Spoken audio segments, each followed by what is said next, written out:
So it's kind of not a wild story, but it's kind of it. Everything leads into this. I truly believe like I'm where I'm meant to be. I think the universe works in crazy, wacky ways, and I think so. Basically, the I originally wanted to be a playwright for years. I was like, I want to be a playwright. I want to write plays. That was kind of what I was interested in. So I signed up for Trinity Drama, signed up for that, and I got denied. They said no. So I said, okay, Brill. So I was like, I still want to be a playwright. I still want to be in the world, but I was like, I couldn't find my niche yet. And I found the course that I'm in now, but it was for set design. And I applied for that for set design and made a portfolio, everything, whatever. And I got my portfolio points back. And I got okay that they were like, I was like, okay, I'm probably going to get in. And I looked into more of the course and it said that you try everything in first year. So production, set design, costume design, makeup design, whatever. And I was like, oh no, costume design, I don't know how to sew. Everyone else is going to know how to sew, whatever. So I bought myself a sewing machine and I said, I'll try it. And it kind of all just went from there. The first thing I made was corsets, just two corsets, just kind of corset style tops. And that was kind of it. And we tried everything first year, whatever. And then that Christmas, my friend was like, I was like to my friend, oh, I'll make you something for Christmas. And I made her a corset. And I got a fabric printed with Natasha Lyonne, who's an actress. Got that printed on some fabric, made that corset for her, and posted it on Instagram. And Natasha Lyonne reposted it on her story. And that gained so much traction. And people saying, hi, can I buy one? You know, do you do commissions, whatever? And a light bulb went off my head saying, I can make money from this. Do you know what I mean? It was one of those things that I was like, whoa, because I've always been into fashion, but it was always that kind of thing where I was like, that's not my thing. And I don't know why. It was more just I was like, I don't know how to sew. I don't know how to make clothes. I don't know whatever. But I've always been an appreciator of fashion. That I was like, wait, hold on. I can make clothes. That's crazy. And all just went from there. It's really is kind of crazy. So you were It is. studying costume design and not even full time at that point, and you started No. your career as a fashion designer. Yeah, truly. And then, so what happened was a lot of people were like, oh, do you do commissions, whatever? And I was kind of like, no, at the start, because I was a little overwhelmed, because I was like, I don't know how to sew. Like, I was using hot glue on these corsets. I was like, no, yes, maybe. Um, and then a lot of drag queens started finding me from that because it was over the top, it was campy, it was fun, it was whatever. And then that's kind of how I got comfortable and gained the confidence to start sewing and doing more stuff because these drag queens were like, oh, can you make me this? Can you make me that? It was so unconventional and so over the top and whatever.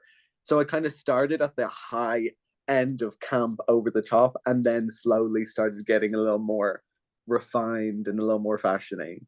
So Um, what drag queens did you dress then, and what did you put them in? so I think the first drag queen that I dressed was a drag queen called Bailey J Mills, who's a TikToker. She's like an influencer. Again, which is insane that it started there. I don't know how, don't know why. So grateful for it. Like none of this I'm questioning because I'm like, whatever's meant to be, what's meant to be. I'm not going to think about it because I know I'll get too overwhelmed. Um, I dressed her in what did I dress her in?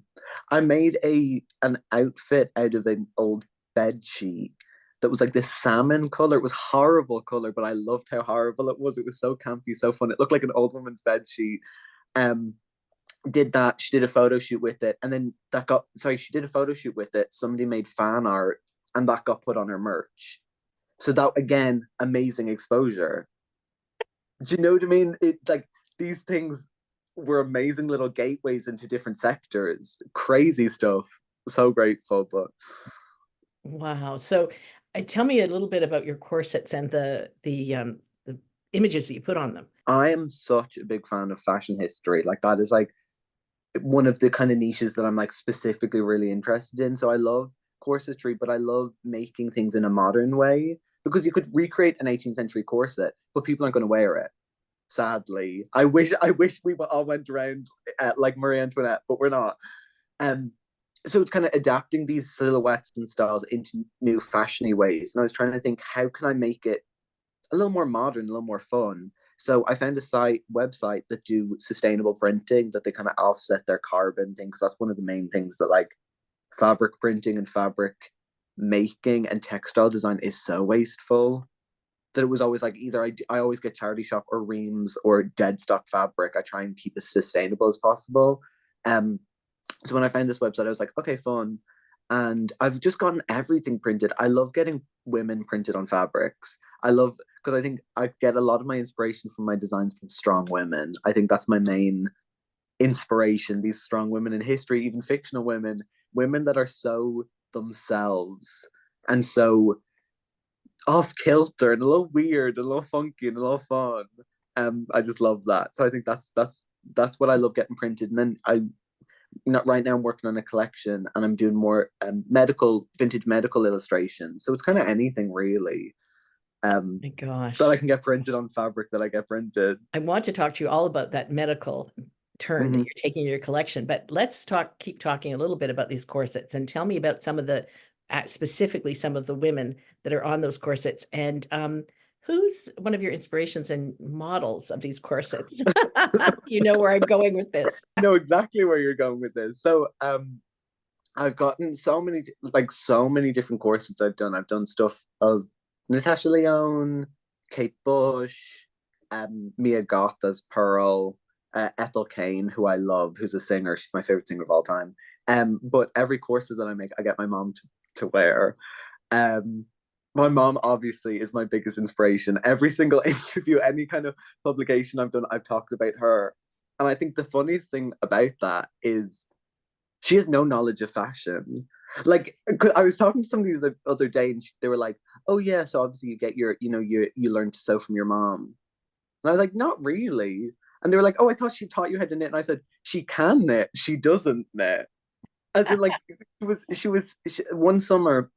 I think we were both kind of bored, and she was like, "Oh yeah, I used to knit. I'll teach you how to knit." She had forgotten how to knit, but it kind of came back to her, and she was like, "Okay, this is how you do it," and she taught me how to knit. And then when I was doing my first collection, the boutique that I was doing it for was like, "Oh, we're looking for knitwear designers. Do you know how to knit?" And I said, "Yeah, yeah, I know how to knit. Yeah." So I did my first collection was all knitted, and she'd kind of my mom had taught me how to do that, but she's just truly my biggest inspiration. Everything I do, I always get her to try on or get her opinion. She doesn't always like it. You know what I mean? She's a lot more. She's more. Her style inspirations would be like Carrie Bradshaw from Sex and the City, and like an Audrey Hepburn and Edith Head, kind of like that kind of hyper feminine glamour. So when I do a lot of the drag looks or like any kind of over the top religious look, she's a little like, yeah, yeah, it's nice, trying to pick out the positive in it. But I can tell, it's not her style. It might not be her style, but she models it for you.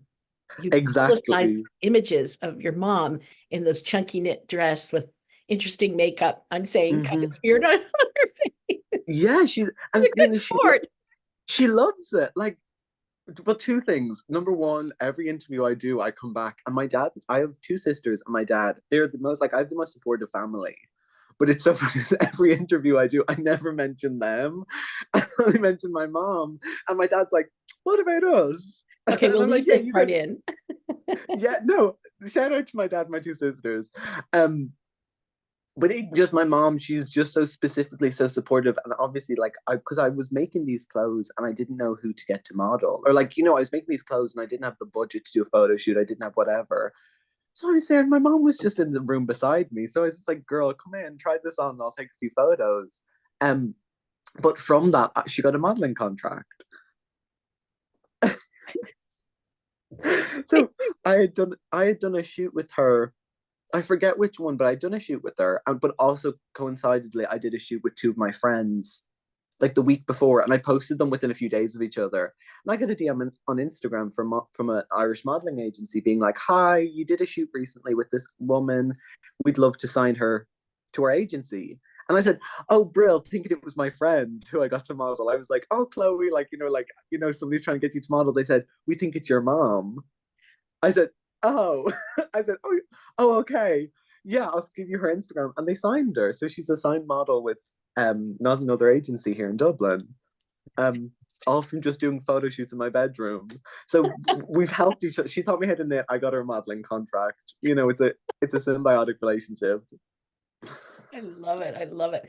Now tell me about those knit dresses that they're bespoke and they're in a boutique in Dublin and they sell quite well, I understand. They're really chunky. Tell me, how do you make them? What are they? What to describe them? So I, so basically, like I said, mom taught me how to knit, and it's the way that she learned how to knit. I'm not too sure exactly what it's called, but say she had learned that from her mom. It's kind of it's an Irish way of knitting, I presume, just in the way of it's been passed down. It's not one of those things that like she didn't go to knitting classes. It's just that one of those things that she learned when she was a girl. Her mom learned when she was a girl. Passed down. Um, but for whatever way, whatever, I think it's a pearl one knit, but it's really stretchy. So it has this amazing stretch, but it also sits quite slim. So it fits any size technically because it keeps stretching out. So I thought this is a perfect way because two of my main things was I want to do fashion as sustainable as possible and size inclusive as possible. Because I was like, there's no point in making clothes that only a size 6 could wear and I'm wasting the environment. I just didn't understand why I was thinking in my head, why do I feel that I can create more waste? Do you know what I mean? For just a silly little design. I said, no, I want to do something that's hopefully helpful and makes people feel good. Anyway, um, these dresses are made out of acrylic yarn, and specifically acrylic because I was like, I know for me, wool makes my skin itch. So actually Yeah. sitting there knitting it, I'd be in hives. Oh, So I even to said, make it. yeah, to make it in my hand, I'd be gone because I have really bad eczema. So it's like things like that, like it's little things like that that like people are like, oh, why'd you do this? Why'd you do that? I'm like, I, I'll break out in hives if I don't. Do you know what I mean? It's as simple as that.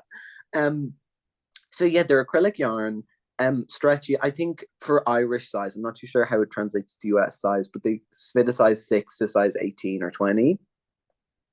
So really broad range, and they come in. I like to do them in bright colors because I feel like that's more fun. Because a lot of bigger sizes, people tend to use baggier, baggier fits, but also darker colors for some reason, which it frustrates me. There's so much dynamic in clothes for plus size people that annoy me. So I'm kind of trying to break that slowly. Um, but yeah, it's fun. I love knitting. It's one of those times where I do it on the bus on the way to college. It's peaceful, it's quiet. I do get funny looks with my big knitting needles because I use a size 22 needle, so it's quite big. So I can see people being like, "What is he doing?" I love Sitting on the bus. But you you it. I love you it. get used to it after a bit. I used to be embarrassed. Now I'm like, go away. Like I'm like, if people are looking, I'll stare right back. So I'm like, I'm getting my job done. Do you know what I mean? I'm on my way to college. I'm doing my work. Leave me alone. Um, but yeah. It's so great. It's so great. I love it. I love it. Yeah, excuse me. I'm an important fashion designer knitting on the bus. You just don't know. Not even it's No, not I know even that you I'm don't have like that attitude. no, but it's more just I'm like mind your own business. Do you know what I mean? I'm worrying about me. Don't you worry about you. Um but you can tell people are like, what is he doing? Because they're such thick needles, they don't look it doesn't look like knitting. Do you know what I mean? And the yarn's so bright and so furry. It's like, what is he doing? Um, but it gets the job done. It's an hour and a half to college, so I need to fill in my time somehow. Oh, wow. So you're commuting pretty far. Yeah, things I don't live that far away, but Dublin bus is just insane. You know what I mean? Like for some reason, like I live probably like a half an hour drive, but it's an hour and a half bus ride. Do you know what I mean? It's crazy, but I Good for fill the in my knitting. time other ways. Exactly. It's I so wouldn't have good. time to knit otherwise. So can you tell me along the way, you've managed to dress some pop stars, so or singers, and tell me about that. Hmm. Um, Again, I think that was through the drag journey that started, which again crazy. But I had done a shoot with Bailey, the drag queen I'd mentioned earlier. I did 3 outfits for her, and one of them was like a red bodysuit, I think, with like knit something or other. It was like fringe or fur or something. And a singer called CMAT, I think had seen that, and I think I'd followed her. She followed me, chatting, whatever. And she was like, "Oh, I love this look. Could I do whatever? Do more, or could you make me something similar?" I said, "Oh my god, yes, of course. I love your album." And did a look for her, and then she was doing her second album, and she asked me to do some of the outfits for the visuals. She sent me the design packet, and it went from there with that, and she was opening up for Florence and the Machine, who's my favorite band of all time. So I was like, that was one of those moments where I was like, pinch me, like this is insane. Like I've said from the start, Florence and the Machine is it would be the one person I would love to dress. Her and Ethel Kane are the two people that are my bucket list. Like I need to dress them. I would love to dress them. Um, so her opening up for Florence was insane. And then um, backstage, she had sent me a video of Florence complimenting the outfit and being like, "Oh my god, it's amazing! It's so beautiful." And again, that was one of those moments. I was like, I was on the way home from the concert on the Lewis, being like, "Is this for real?" Do you know what I mean? I was like, "This is it. Like, I've made it. I'm done. I don't need to do anything more. I did what I set out to do. Fine, done." But yeah, and then from that, I dressed like some other people because people had seen. Again, it's that thing of like when you work with somebody who has followers or who people think is stylish or people like that, who think Cosima has quite a cult following. Her fans are strong and she has such a specific look and a specific style that other people were like, "Oh, could you dress me? Can I borrow something? Can I, pull something? Can I," like stylists being like, "Oh, this was on my mood board. Can I get something similar?" Um, which I'm so grateful for. And then a band called The Last Dinner Party, um, who know Kira, CMAT had reached out to me when they were opening for Hosier in Dublin, was like, "Can we borrow stuff?" So stuff like that, like it's all about somebody knows somebody who knows somebody that they start following you and they ask for something and then they pull some. It's all this little bus that keeps picking up passengers, which I'm so grateful for. And I think it's all just insane. But a lot of it comes from Instagram. Do you know what I mean? It's that Amazing. somebody posts an Instagram post and you're in the caption as one of the designers. Somebody clicks on that, follows you, asks for something. It's just crazy how it works. Because I don't think without Instagram, I genuinely don't know how I would have gotten anything that I've gotten. Isn't it Do you know what I amazing mean? that somebody with just raw talent can, with some luck, this can work? How old are you? Exactly. How old are you, I'm Oren? 21. Wow. Wow. Um, but I think no, truly, I genuinely think it's luck in the way of there's people who are insanely talented makers, people who aren't using hot glue on their course. Well, I don't anymore. I don't anymore to clarify. But like my first course, it's hot glue and stuff. People like how that got out. I don't know. Well, Do you know it's what very cool. You have a lot of style and daring and um, kind of a fabulously wonky I mean? Yes, approach. an off kilter. Yeah, the off kilter. Yeah, yeah. It's your work is great. It's great. Thank you so much. Now, I noticed that your next collection you're working on is connected to the fact that you have diabetes. And, I Hmm. noticed that Parsons in New York has recently launched a whole new disabled fashion students program. So you're Okay. absolutely in the flow with trying to think about clothes that are adaptable for people with Hmm. disabilities. Tell me about this diabetes inspired collection. When I first read about it, I was thinking, what the heck is it do now? I know, I know. Yeah, it's one of those things that I remember telling again my mom. I remember telling my mom, "Oh, I think next collection I might do diabetes." Because I always tell her because I'm like she, like in my head she's the kind of consumer that I want. So I'm like seeing how she reacts, and she was like, "Oh," do you know what I mean? She was like, "Okay, cool, that's fun." Um, but yeah, so I was diagnosed with diabetes when I was 14, I believe, in first year of secondary school. And it completely changed my life. Um, I'd been sick for a while. I didn't really know what was wrong. And my mom got a at home blood sugar testing kit. She kind of had a feeling it was diabetes. Uh, Checked it. The signs were like, yeah, it's diabetes. Went up to the hospital. Um, but it was really traumatic. And it was like, I used to have to inject like 6 times a day, inject insulin. Like it was like this crazy lifestyle change that just was so traumatic and so stressful and so whatever. And um, it affected the way I think about like my body, everything, the world. Like it become when you get diagnosed, it becomes all consuming. Do you know what I mean? It truly does. Um, so it was one of It's those things that I hard was when you're a teenager. They always say that's the worst, 14 years old. That's really tough. exactly. I was dealing with like the little like the the everyday struggles of a teenager plus this. It was just one of those things that I was like, it felt so unfair. You know what I mean? I kept saying it's so unfair, but I don't know. You know, when you're a teenager, you think everything's against you. Do you know what I mean? I was like, the world hates me. I was probably the most annoying 14-year-old ever.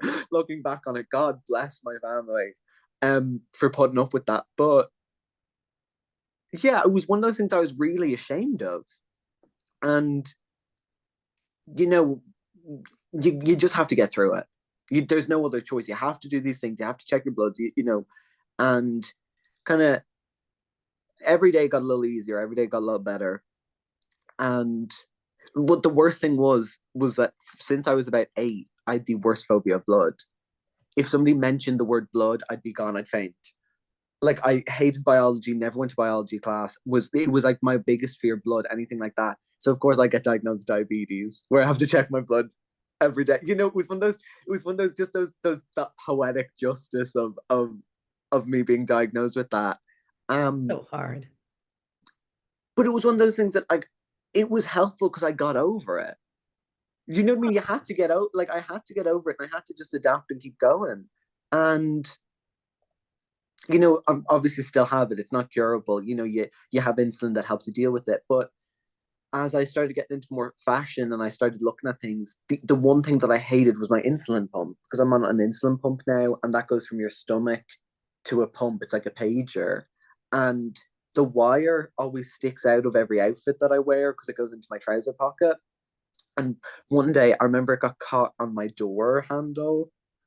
You know Ugh. what I mean? As in, like, and it tugs it, it doesn't really hurt. But I said to myself, oh, I was like, oh yeah, it is always out and it's always constantly a thing. And then I said to myself, could I incorporate that into an outfit? So I was like, that's kind of yarn, that's kind of knitwear.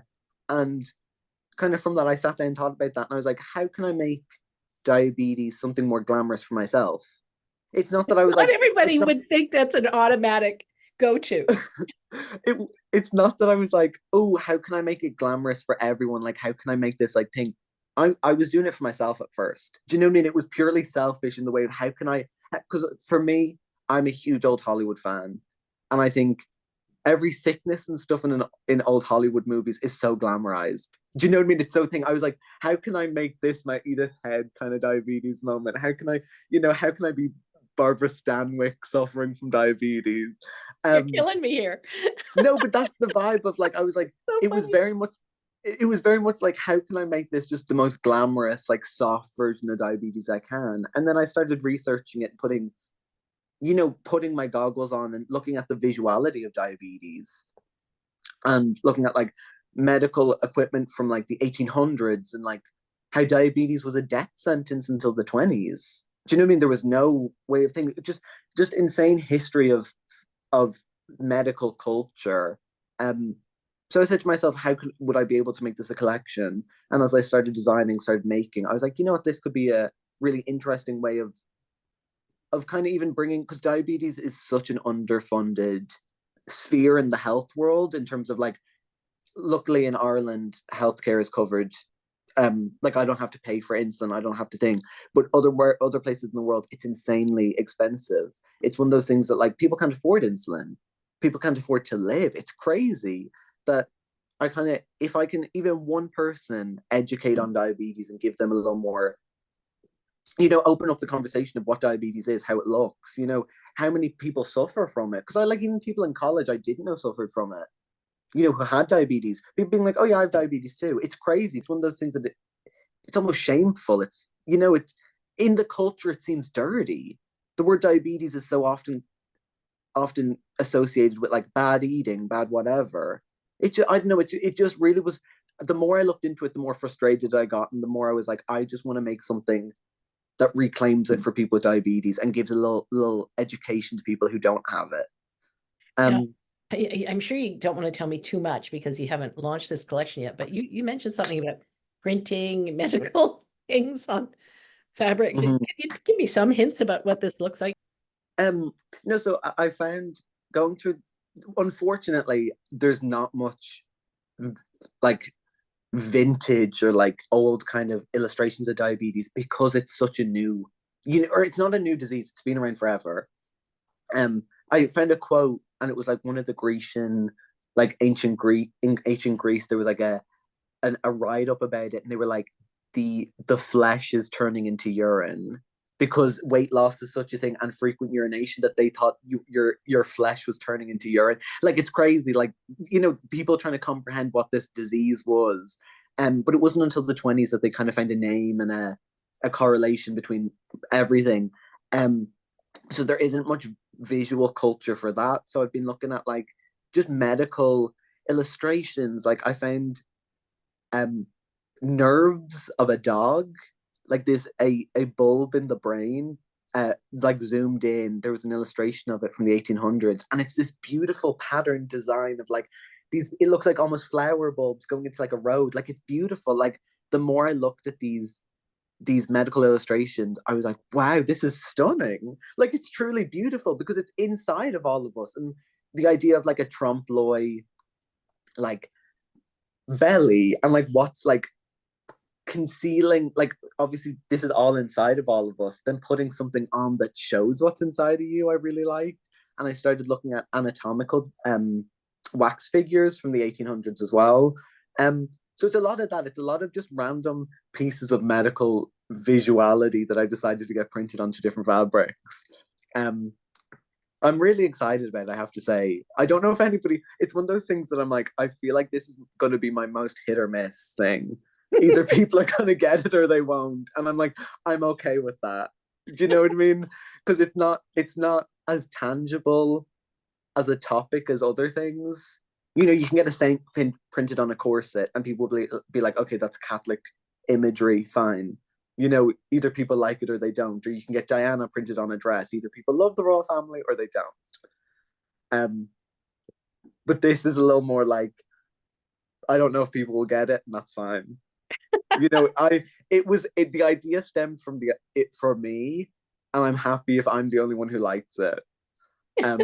But I'm hoping other people do, obviously. Oh, it's But I'm not going to great. stress.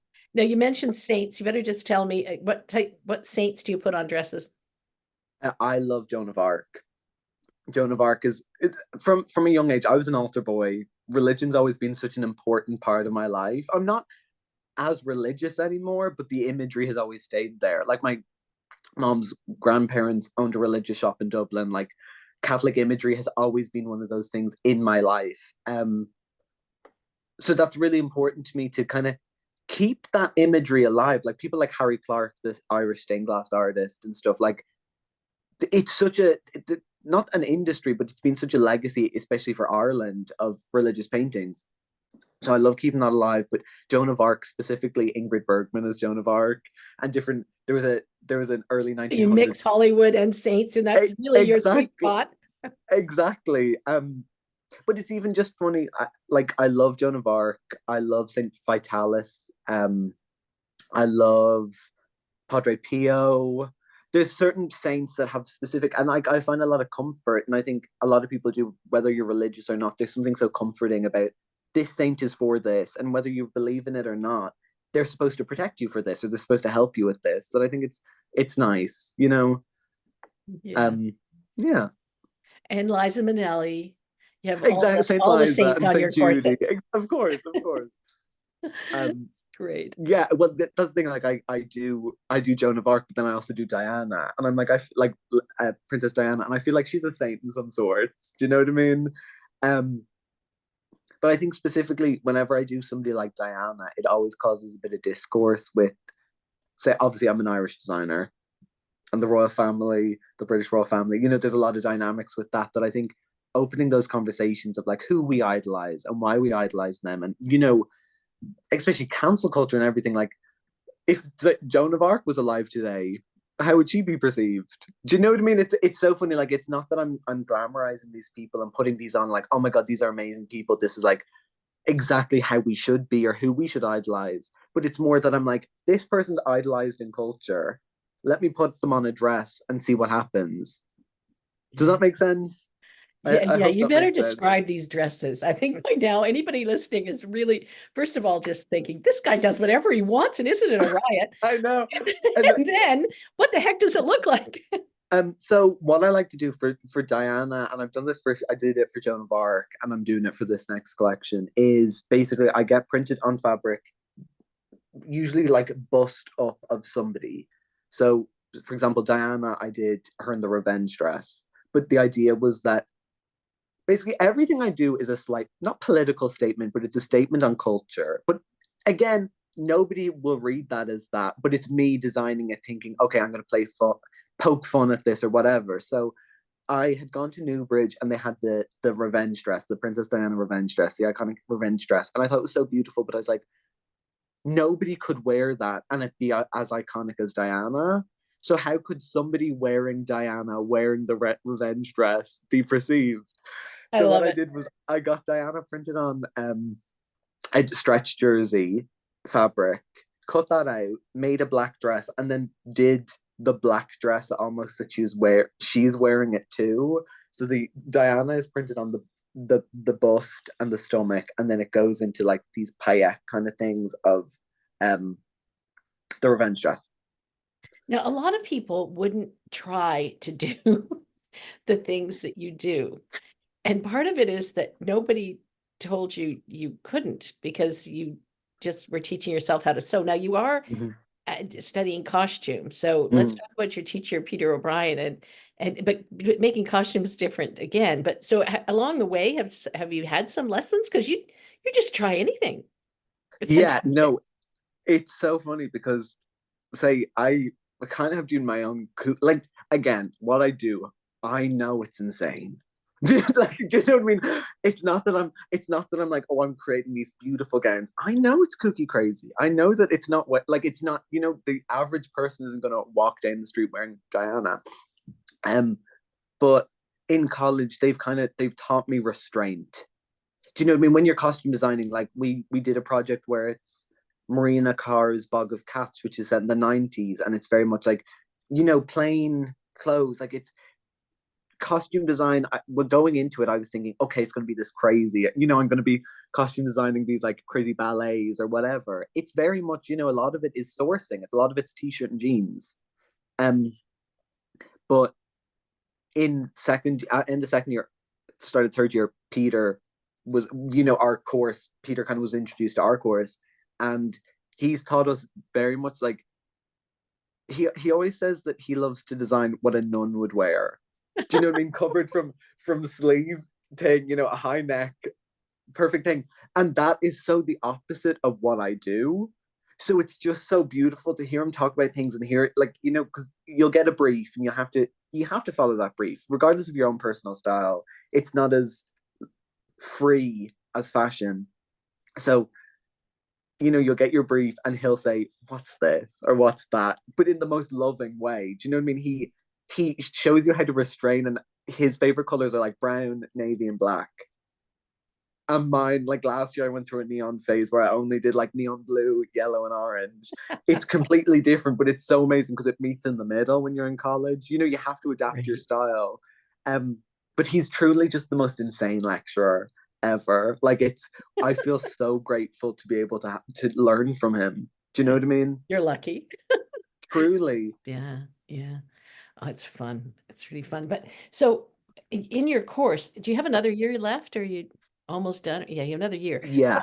you're just making collections isn't part of your course or is? No. No, no, this is just you doing your thing. Tell me what all that Exactly. looks like. What Um, it's a lot of sleepless nights. It's a lot of knitting on the bus. It's a lot of so yeah, basically right now we're on work placement, and it's to get industry experience essentially.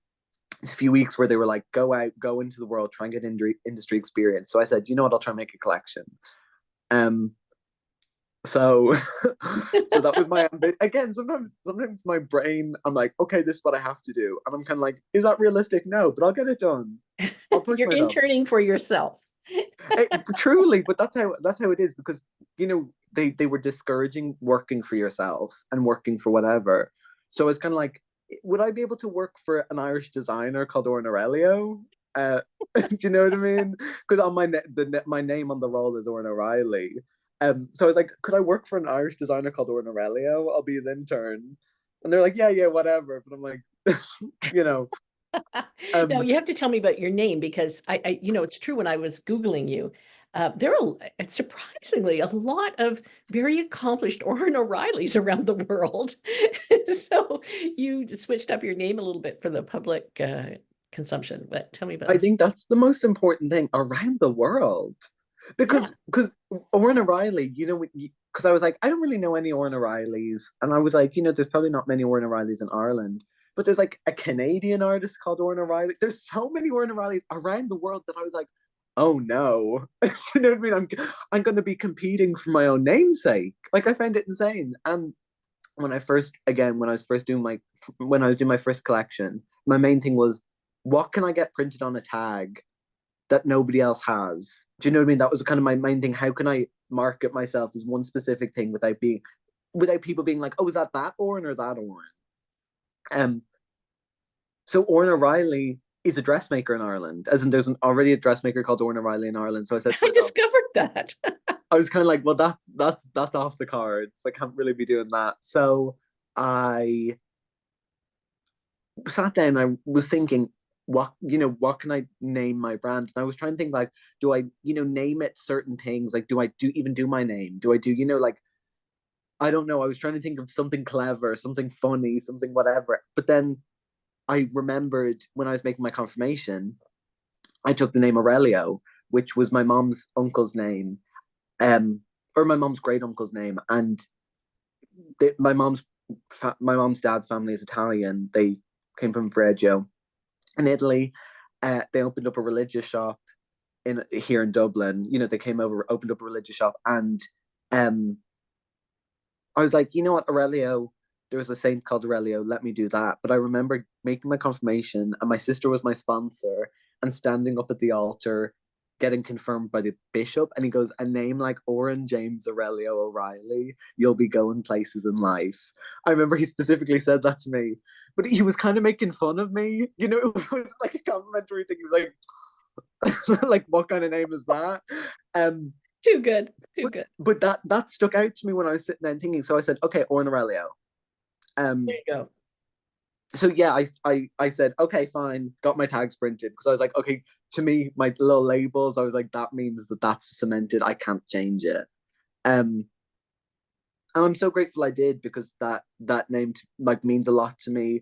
A lot of people can't pronounce it for some reason. Like even my sisters are like, Oran, what's your brand name? Oran a something. Your Do you know what I sisters, mean? oh, rats.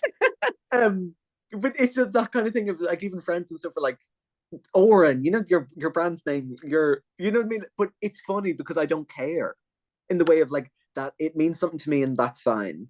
Um, but yeah, I'm really grateful and happy that I chose that because it means a lot to me. And I think my mom was really happy when I chose that because it kept that Italian family legacy alive. Yeah. Um, but yeah, but it doesn't sound too Irish though, which is my main concern. Because when I'm doing all this Irish knitwear, trying to capitalize on being Irish, an Italian name doesn't really go with it. But Oran's fine. Oran does the job. It does the job. It does the job. So what are you thinking about in terms of presenting this medical collection? That is a big thing for me right now. I'm kind of working on different things. Um I don't know. That's my main thing. I would love to do some kind of live showing of the clothes in some capacity. Um, but it's trying to organize what would be right. Do you know what I mean? I want this to land right. And I want to be able to showcase it in the right light.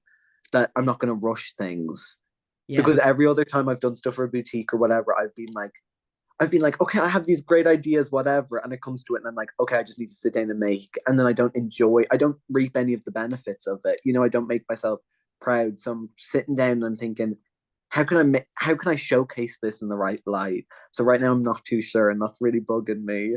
I have to say, because I'm organizing a shoot right now, and I was talking to my friend who's going to be doing the makeup for it, and I was trying to explain to her what the vibe was. And there's so many ideas and so many things again because it's medical related. Like that's not the vocabulary is not too involved, but she was kind of like, "Oh, okay, okay, yeah, no, I get it, yeah." Um, so I need it to land right, and I don't know how. or I do know how. I know how I want to go about it, but it's just making sure that it's presented in an accessible way. Mhm. Okay, now my mind's really whirring around. What kind of wacky? I know. Yeah, Even hearing me talk about it, it sounds like it's unprepared. I am. I know exactly what it is and what I want, but I bet you do. I think again, medical jargon is such a strange thing in culture because it's presented as this big scary thing. But when say with diabetes, you live with it. You know, you're dealing with blood tests, you're dealing with all this so much that to me, I'm like, it's such everyday life that some other people are like, whoa, that's crazy. Do you know what I mean? Like even Mhm. hospital doctors' offices, they're like, oh, that sounds so scary. That sounds so like un unfashiony. Do you know what I mean? It Well, doesn't it is live. unfashioning, or Yeah, we have to acknowledge this part. yeah. Um, But not really. You're actually you're ahead of the curve. Like I told you, there's this really important initiative at Parsons in New York. Um, mhm. they're creating a whole program That's around amazing though, adapted because clothes and disability fashion. It's a that's big thing. amazing. Yeah. Yeah. Because I feel like fashion had gone for the last few years. It was all based on gimmicks. Then I'm like, it's nice to see that people are focusing in on the wearers and the designers and the consumers, and like how yeah, gimmick's great and the gimmick's gonna get loads of likes, follows, and whatever. But like you're gonna even not only are you doing a service to your customers by involving people with disabilities because a lot of your consumers are going to have disabilities, but also you're going to make more money. Do you know what I mean? It's well, I just don't get it when fashion brands don't accommodate for bigger sizes or people with disabilities or different people because it's like you are going to gain more money. You're going to get a broader customer base, but also make people so much more happier. Yeah. It just doesn't compute my brain that only now that like disabilities are being acknowledged even in the fashion industry. It's crazy. It's hard to navigate the world of fashion because it's hard. See, me, Oran, sewing in my family home in Dublin versus LVMH. You know what I mean? There's, it's two different worlds, but it's the same concept of making clothes to make people feel good. Um, so I'm trying to keep it. I'm trying to make the world as happy as I can, and that's hard and that's difficult. And I'm not doing it now, I don't think. But hopefully in the future I can make as many people as happy as I can through clothing.